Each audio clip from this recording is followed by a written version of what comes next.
Pernah nggak kalian merasa punya pandangan yang berbeda, namun kalian memilih diam karena takut salah atau takut pandangan kalian itu tidak didengar oleh sebagian besar mayoritas? Nah, fenomena ini punya nama yang akan saya bahas dalam video ini, yaitu teori spiral of silence. Apa itu teori spiral of silence? Teori spiral of silence sederhananya adalah menjelaskan bagaimana opini publik itu terbentuk.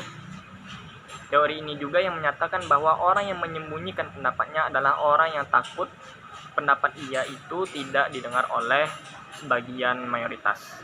Nah, lalu siapa yang menjadi pencetus utama dari teori ini?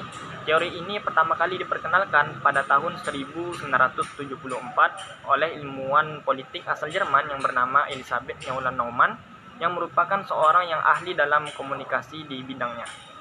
Nah, ia menyatakan bahwa orang yang minoritas itu bukan berarti orang yang tidak memiliki pendapat, namun adalah orang-orang yang justru takut pendapat ia itu tidak didengar oleh sebagian mayoritas.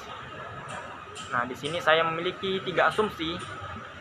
Yang pertama adalah manusia itu sifatnya sosial dan cenderung lebih memikirkan sosialnya. Ketika ia merasa pandangan ia itu salah, maka ia akan berpikir bahwa ia nantinya akan dijauhi atau ia malah dikucilkan oleh sosialnya.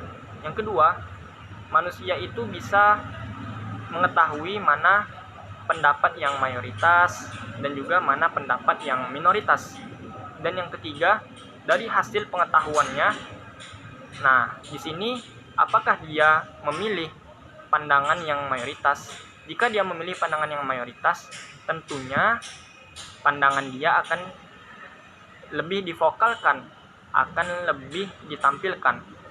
Namun sebaliknya, jika dia memilih pandangan yang minoritas, maka dia akan lebih memilih diam.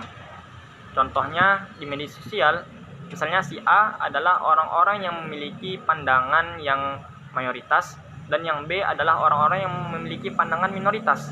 Tentunya media akan menyoroti pandangan si A karena A merupakan pandangan sebagian besar mayoritas, dan B lebih memilih diam dan tidak ditampilkan oleh media. Dan disinilah letak spiralnya. B cenderung takut untuk mengemukakan pendapatnya.